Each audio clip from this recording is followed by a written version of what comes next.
کسی نے سوال پوچھا ہے کہ I want to ask if someone in a fit of anger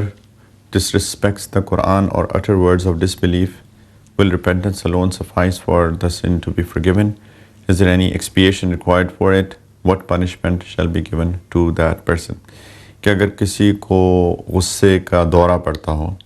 اور اس غصے کے دورے کے اندر وہ قرآن کی بے حرمتی کر دے اور ایسے الفاظ استعمال کرے جو کہ ایمانیات کے خلاف ہیں، تو کیا توبہ کافی ہے اس گناہ گناہ کی معافی کے لیے، یا پھر کوئی کفارہ بھی اس کو ادا کرنا ہوگا، اور ایسے شخص کو کیا سزا دینی چاہیے؟ دیکھیں، اگر تو اس بندے کا اپنا معاملہ ہے جس کے بارے میں بھی آپ نے سوال پوچھا ہے، یعنی کہ وہ شخص کسی کو غصے کا دورہ پڑ رہا ہے اور وہ اس طرح کے الفاظ استعمال کر رہا ہے، تو اور اس کے بعد میں احساس بھی ہوتا ہے، تو یعنی اس غصے کے دورے میں اب یہ بھی پتہ نہیں ہے کہ غصے کا دورہ کتنا شدید ہے، کیونکہ کچھ لوگوں کو جب غصے کا دورہ پڑتا ہے تو ان کی عقل مفلوج ہو جاتی ہے، ان کو پتہ ہی نہیں ہوتا کہ وہ کیا کہہ رہے ہیں، کیا بول رہے ہیں، کیا کر رہے ہیں۔ تو کیا یہ غصے کا دورہ اس نوعیت کا ہے کہ انسان کی عقل مفلوج ہو جائے؟ کچھ لوگوں کو واقعی میں بہت شدید ایسا غصہ ہوتا ہے کہ وہ ان کو بعد میں پوچھیں کہ کیا آپ کو غصہ کیوں آیا تھا، ان کو یہ بھی یاد نہیں ہوتا کہ ان کو غصہ آیا بھی تھا۔ ایسے کیسز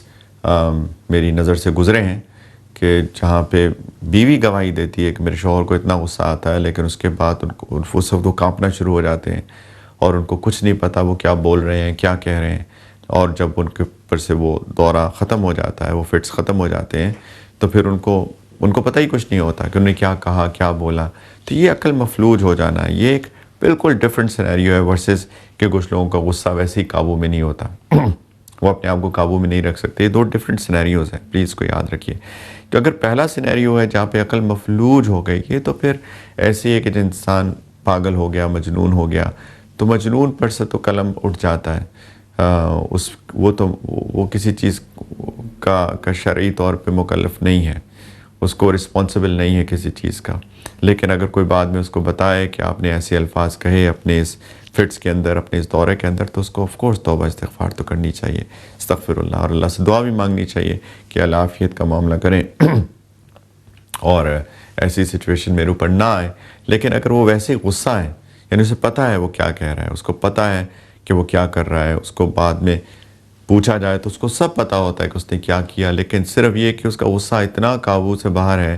کہ وہ جو چاہتا ہے بولتا ہے، لوگوں کو برا بھلا کہتا ہے، برے الفاظ کا استعمال کرتا ہے، اور اسی کے اندر اس طرح کی باتیں بھی اگر وہ کر رہا ہے، تو یہ تو دائرہ ایمان سے انسان کو خارج کر دیتی ہے، کیونکہ اس نے جانتے بوجھتے کیا۔ ٹھیک ہے، غصہ تھا اس کو، لیکن اس کو غصہ قابو کرنا چاہیے تھا، اور اس کو یہ دائرہ ایمان سے انسان کو خارج کر دیتا ہے۔ لیکن انسان کو دائرہ ایمان سے خارج بھی ہو جائے تو توبہ ہی اللہ سے کرنی چاہیے، بہت اخلاص کے ساتھ، کہ اللہ سے معافی مانگنی چاہیے کہ یا اللہ، اس سے میرے سے بہت بڑا گناہ ہو گیا، اس سے بڑا گناہ تو کوئی ہے نہیں، تو اللہ سے معافی مانگے، اس کے علاوہ کوئی کفارہ نہیں ہے۔ یہ اور بات ہے کہ انسان اپنی اصلاح کے لیے کہ آئندہ میں ایسا نہ کروں، تو اپنے لیے کوئی سزا متعین کر لے کہ اتنا غصہ مجھے آ جاتا ہے کہ میں اپنی کنٹرول سے باہر ہو جاتا ہوں، تو اگر مجھے آئندہ ایسا کبھی کچھ کیا میں نے، تو میں مثال کے طور پہ چیریٹی کروں گا، میں صدقہ دوں گا، یا پھر میں 100 نفل نماز پڑھوں گا، وٹ ایور، اپنے اوپر کچھ خود ہی سے رکھ لے، تو یہ انشاءاللہ اس کو فائدہ دے گی، ڈیفینیٹلی اس کو فائدہ دے گی۔ یہ بہت ایک مجرب بات ہے، بڑی ایکسپیرینس سے فقہا مشائخ نے یہ بات لکھی ہے، لیکن ایسا شرعی طور پہ اس کا کوئی کفارہ نہیں ہے، اس کے لیے توبہ ہی، بہت مخلص سنسیئر توبہ اس کے لیے اس کو کرنی چاہیے، اور چونکہ یہ معاملہ ذاتی نوعیت کا ہے تو پھر اس کو ظاہری بات ہے اس کو اس کی ذات تک ہی محدود رکھنا چاہیے۔